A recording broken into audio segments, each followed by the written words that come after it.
ایک بھائی نے مجھ سے کہا کہ بڑے کینلی بڑے دل سے کہ تو آپ میرے لیے یار پلیز دعا کیا کریں.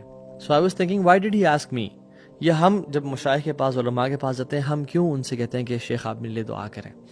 میں اکثر کہتا ہوں کیونکہ ہم یہ سوچ رہے ہوتے ہیں اور ہمارا گمان یہ ہوتا ہے کہ یہ شخص اللہ کے قریب ہے، اللہ کا نیک انسان ہے، اللہ سے محبت کرتا ہے. ہاؤ اباؤٹ ان کی دعا جنہوں نے آج تک اللہ سبحانہ و تعالیٰ کی نافرمانی نہیں کی. their worship is constant and uninterrupted. Definitely انسان تو ایسا نہیں ہو سکتا انبیاء کے علاوہ. تو I am talking about angels. حدیث میں کیا آتا ہے کہ جو شخص نماز کے لیے آتا ہے اور وہ مصلی کی جگہ پہ بیٹھا رہتا ہے، اور یہ نماز سے پہلے بھی اور بعد میں بھی ہے، یعنی وہ مسجد میں آیا اور آتے ہی ہمیں نہیں بیٹھنا چاہیے، رادر تحیت المسجد پڑھنے چاہیے جو 2 رکعتیں ہیں، ٹھیک ہے، پڑھ کے انسان بیٹھ جائے اور پھر اس کے بعد نماز کے لیے کھڑا ہو، نماز پڑھ کے دوبارہ بیٹھے رہے جگہ پہ.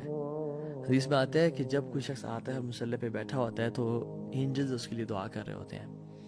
اور کیا دعا کرتے ہیں؟ اللہم اغفر لہ ورحمہ، یا اللہ اس کو معاف کر دے، اس پہ رحمت نازل کر، یا اللہ اس کو معاف کر دے، اس پہ رحمت نازل کر. ایز لانگ ایز وہ شخص اپنا وضو نہیں توڑتا اور اس جگہ پہ بیٹھا ہوتا ہے، اینجلز اس کے لیے دعا. امیجن ایک شخص نماز پہ بیٹھا ہوا ہے، فجر سے لے کے اشراق تک بیٹھا ہوا ہے، ظہر سے عصر تک بیٹھا ہوا ہے، یا 10 منٹ بیٹھا ہوا ہے، کانسٹنٹلی اینجلز اس کے لیے وہ دعا کر رہے ہوتے ہیں.